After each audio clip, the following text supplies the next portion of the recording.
Video पे इसलिए click किया होगा ना क्योंकि आप भी अपने न्यू बॉर्न के लिए असल में फैक्ट्स ढूंढ रहे होंगे, बस आपको ज्ञान मिल रहा होगा।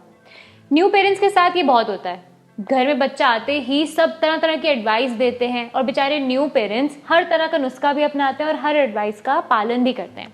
पर अब टाइम आ गया है कि आप एक्सपर्ट से जानें कि असल में क्या मिथ्य है और क्या तथ्य है। हेलो एंड वेलकम टू मिथ्य वर्सेस तथ्य। मैं हूं ध्वनि और आज हमारे साथ हैं senior consultant paediatrician doctor Ankit Prasad from Fortis hospital Noida. Hello sir, welcome to our channel. नमस्कार मैम, नमस्कार। Thank you for calling for this session.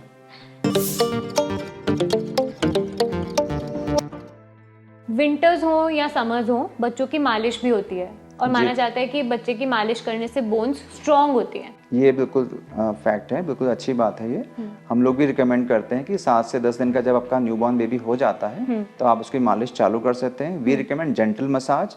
Generally हम लोग बताते हैं पेरेंट्स को कि फैमिली मेंबर्स ही मसाज करें, क्योंकि जो ये मेड्स होती हैं, we are not against them obviously, but meds तो थोड़ा टाइटली बच्चे को मैनेज कर देती हैं। एक छोटे बच्चे की बात कर रहा हूँ, जो 0 से 6 मंथ्स की बेबी की बात कर रहा हूँ, तो वी रिकमेंड कि फैमिली मेंबर्स ही मसाज करें।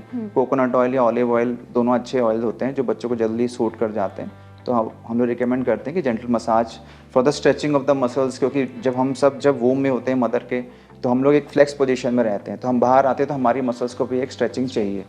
तो stretching of the muscles is required. बच्चा भी उससे थोड़ा खुश रहता है, अच्छे से फीडिंग करता है, ग्रोथ भी अच्छी होती है, बोन्स तो ऑब्वियसली सीधी होती हैं, स्ट्रांग होती हैं। इसी तरह से विंटर्स में पेरेंट्स अपने बच्चे को काफी ज्यादा लेयरिंग करा देते हैं कपड़ों की, ये सोच के कि उनको कुछ ज्यादा ही ठंड लग रही है। तो ऐसे क्या बच्चे को इतने कपड़े पहनाना सही है? नहीं मैम, कहा यह जाता है कि बच्चे की सारी पेरिफेरीज कवर्ड होनी चाहिए, कैप पहनना चाहिए, टोज कवर होने चाहिए, पाम्स, क्योंकि ब्लड सर्कुलेशन बेबी का हमको वार्म रखना है, बेबी को वार्म रखना है। और जितने कपड़े हमने पहने हैं ठंड में, मान लीजिए हमने 4 लेयर पहने, तो बच्चे को 5 से 6 लेयर पहना है, 1 से 2 लेयर ही ज्यादा। इट्स नॉट दैट कि इसको 10 लेयर पहना दे बिकॉज की शीत लहर गिर रही है। अगर आप ऐसे बच्चों को, हम लोग जनरली जब ओपीडीज में खोल के देखते हैं तो अंदर मॉइस्चर बहुत ज्यादा स्वेटिंग मिलती है, तो वो कभी कभी वो दूसरे इन्फेक्शन की तरफ लीड अप कर जाता है। जी। क्या इससे ग्रोथ पे इम्पैक्ट होती है? बिल्कुल मैम, अगर बहुत टाइटली आप बच्चे को बांध के रखेंगे तो अंदर तो उसके बोन्स, तो फिर वो उसकी स्ट्रेचिंग हो ही नहीं पाएगी बेबी की, तो ग्रोथ तो इम्पैक्ट होगी।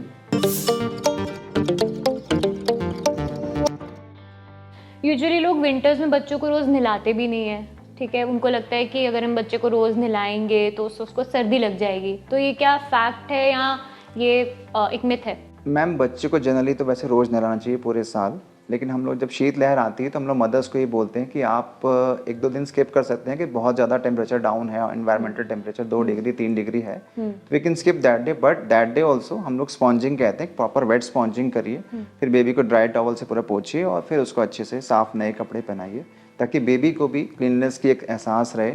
हर बच्चा चाहता है साफ रहना, उसको भी अच्छा लगता है क्लीन रहना और हाइजीनिक रहना। तो समर्स में भी हम बच्चे को रोज नहलाएं और विंटर्स में भी? जी बिल्कुल, जरूरत के अनुसार, और पानी भी उस हिसाब से Luke warm hot water use करेंगे जैसा भी बाहर का टेम्परेचर है, तो नहलाना चाहिए। अगर बहुत ही ज्यादा शीत लहर है, ठंड इतनी ज्यादा है कि मतलब हम नहीं नहलाना चाहते हैं, तो 1-2 दिन स्किप करना चाहें तो कोई दिक्कत नहीं है, बट वी रिकमेंड कि daily bath is fine.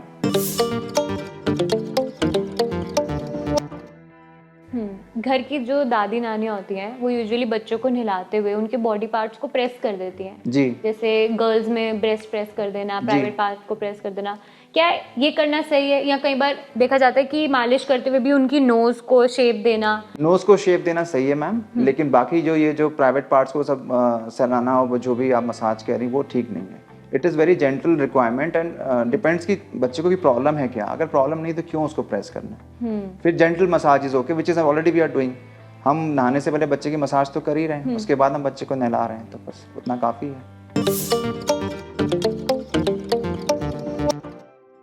Sir usually parents को ये लगता है कि, मतलब स्पेशली न्यू पेरेंट्स की अगर बात करें, कि अगर बच्चा रो रहा है तो मदर फटाफट फीड करा देती है। उसको लगता है कि अगर मेरा बच्चा रो रहा है तो उसको भूख ही लग रही होगी। जी। तो क्या ये फैक्ट है या ये मिथ है? ये मैम मिथ में ही आएगा, बिकॉज कि हर बार रोने का मतलब नहीं है कि बच्चे को भूख ही लगी है। एक मैं सिंपल वे में बता देता हूँ जो हम अपने ओपीडीज में बच्चों को बताते हैं। 4 वजह से मेनली न्यूबॉर्न एक रोता है। पहली वजह होती है कि हंगर क्राई। तो even as a new mother and even as a new father, वो समझ जाते हैं कि हाँ मेरा बच्चा भूखा है। जब बच्चा अपना फीड ढूंढता है दोनों तरफ गर्दन घुमा के या अपनी मुट्ठी को मुंह में डालने लगता है तो इसका मतलब कि बच्चा भूखा है, पहली चीज़। दूसरी चीज़ है कि कभी कभी बच्चे का नेज़ल ब्लॉकेज होता है, तो उसमें बेबीज़ आर ऑब्लिगेट ब्रीदर्स। अगर उनकी नोज़ ब्लॉक है तो उन्हें बहुत बुरा लगता है, दे वांट इमीडिएटली कि मेरी नोज़ क्लीन हो जाए। तो उस वजह से भी वो काफ़ी ज़्यादा श्रिल क्राई करते हैं। तो 1-2 ड्रॉप्स आती हैं, सलाइन वाटर्स आते हैं जिनसे हम नोज़ को क्लीन कर सकते हैं आराम से, उसमें कोई दिक्कत नहीं आती है।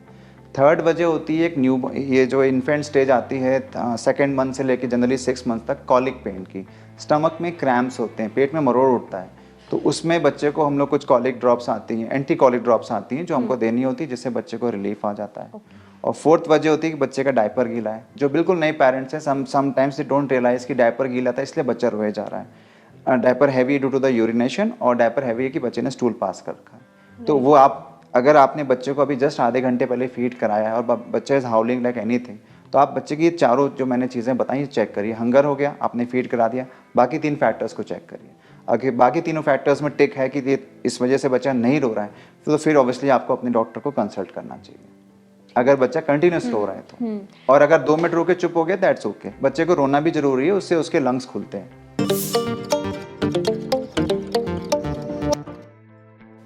जी अच्छा जी। तो यूजुअली न्यू पेरेंट्स ये भी करते हैं, और न्यू पेरेंट्स क्या हमने आसपास भी देखा है, जिन पेरेंट्स के पहले भी बेबी हो चुका है वो भी ऐसा करते हैं कि छोटे से बच्चे को कुछ भी प्रोसेस्ड चीज़ खिला देते हैं, चाहे वो बच्चा 3 महीने का हो, 4 महीने का हो। उनको लगता है कि ये मैं स्वीट दे देता हूँ या ये मैं सॉल्टी चीज़ दे देता हूँ। नहीं मैम, वो तो बिल्कुल ही गलत है, that's absolutely a myth. And हम लोग जो वीनिंग डाइट कहते हैं, वीनिंग का मतलब होता है shifting from milk to the nutrition part, वो हम लोग जनरली 6 मंथ से चालू करवाते हैं हर पेरेंट्स के यहाँ। एंड फिर gradually we build up on the diet of the baby. और अगर आप स्वीट की बात करें तो हम लोग जनरली अब ये भी एक है कि there are different thoughts on this subject कि बच्चे को स्वीट देना चाहिए कि नहीं देना चाहिए, सॉल्ट देना कि नहीं देना चाहिए। बट आजकल काफ़ी नेचुरल स्वीटनर्स हैं, जैगरी पाउडर है एक नेचुरल स्वीटनर है, हम वो बच्चे को पिंच ऑफ दे सकते हैं। इसी तरह से नेचुरल पिंक सॉल्ट है, वो भी पिंच दे सकते हैं। तो जनरली हम लोग कहते हैं कि 6-7 महीने का जब बच्चा है तो आप जैगरी पाउडर इंट्रोड्यूस कर सकते हैं, थोड़ा सा पिंच, ताकि वो एक सॉल्ट एंड स्वीट में डिफरेंशिएट कर पाए। आगे जाके बच्चा जब नॉर्मल खाना खाएगा 12 महीने के बाद, तो उसको पता तो रहे कि ये स्वीट है, ये सॉल्ट है। अगर हम टोटली ब्लैंड डाइट देते हैं किसी एक इन्फेंट बच्चे को, तो वो जनरली अपना न्यूट्रिशन में एक इंटरेस्ट लूज कर देता है। वो फिर खाना नहीं खाना चाहता, दूध पीना चाहता है, बिकॉज उसको तो टेस्ट आया नहीं अगर वो बिल्कुल ब्लैंड है।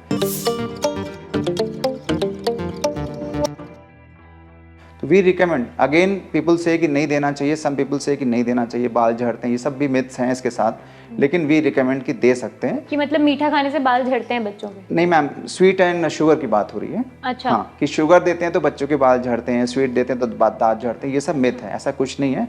वो उस वाइट शुगर की बात हो रही है, वाइट शुगर बिल्कुल नहीं देना है, वाइट सॉल्ट भी नहीं देना है। Pink salt, pinch of jaggery powder can be used any sweet. Also हम लोग कहते हैं कि आपको मीठा करने के लिए फ्रूट का पल्प, बनाना पल्प, मैंगो पल्प, चीकू पल्प का इस्तेमाल, सेरेलैक वेरेलैक कोई लोग कुछ खिलाते हैं, तो उसमें आप यूज कर सकते हैं बनाना पल्प को मीठा करने के लिए, तो वो लोग कर सकते हैं। फ्रूट पल्प भी आपके खाने को स्वीट कर देता है ज़्यादा यूज करने से, तो कोई दिक्कत नहीं। यूजुअली सर न्यू पेरेंट्स बच्चों को 3 से 4 महीने में बिठाने की कोशिश करते हैं ताकि उसका पोस्चर ठीक हो जाए, ऐसा माना जाता है, तो क्या ये फैक्ट है? नहीं मैम, नहीं।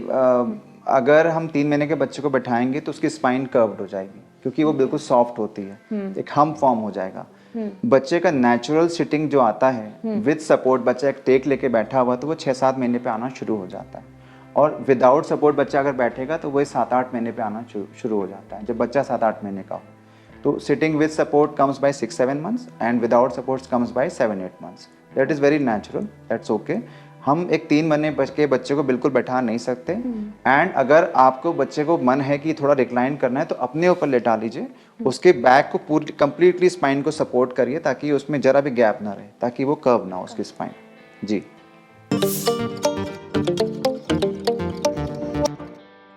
सर यूजुअली ऐसा माना जाता है ना कि बच्चा जैसे ही पैदा होता है तो सबसे पहले उसको हनी चटाया जाता है, जी जी, बहुत ताकि होता है। हाँ, ताकि उसका इम्यून अच्छा फॉर्म हो, या ना जाने उसके पीछे क्या क्या रीजंस हैं। तो क्या ऐसा होता है कि हनी चटाने से बच्चे का इम्यून स्ट्रांग होगा? बिल्कुल नहीं मैम, एक बार हनी तो सब दादी नानी चटाती हैं बच्चों को, that's a custom in our India. We can not say मत करो, हाँ करो, क्योंकि लेकिन अगर आप प्रोलॉन्ग हनी चटाते हो किसी बच्चे को तो उससे एक बीमारी है इन्फेंट बॉटुलिज्म, वो डेवलप हो जाती है, वो गलत है बिल्कुल। और शुरू के 6 महीने तो हनी बिल्कुल नहीं देना चाहिए। एंड उसमें जो इन्फेंट बॉटुलिज्म होती है उसमें मसल वीकनेस आ जाती है, बच्चे की सकिंग पुअर हो जाती है, कॉन्स्टिपेशन डेवलप हो जाता है, इवन जो हमारी मसल टोन है वो डिक्रीज हो जाती है, जिससे उसके बॉडी में फ्लॉपीनेस आ जाती है।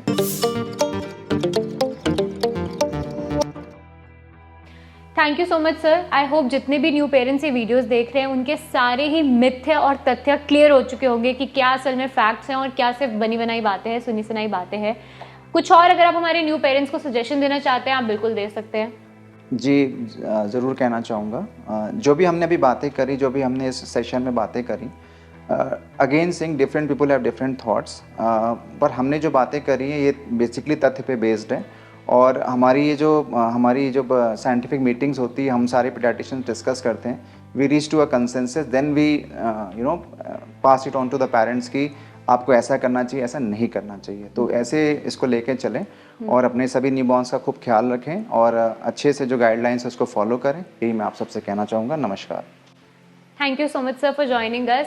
ऐसी ही और वीडियोस के लिए आप एनबीटी लाइव को ज़रूर सब्सक्राइब करें और हमारे नेक्स्ट मिथ्या वर्सेस तथ्य एपिसोड की ज़रूर वेट करें। Thank you. Thank you.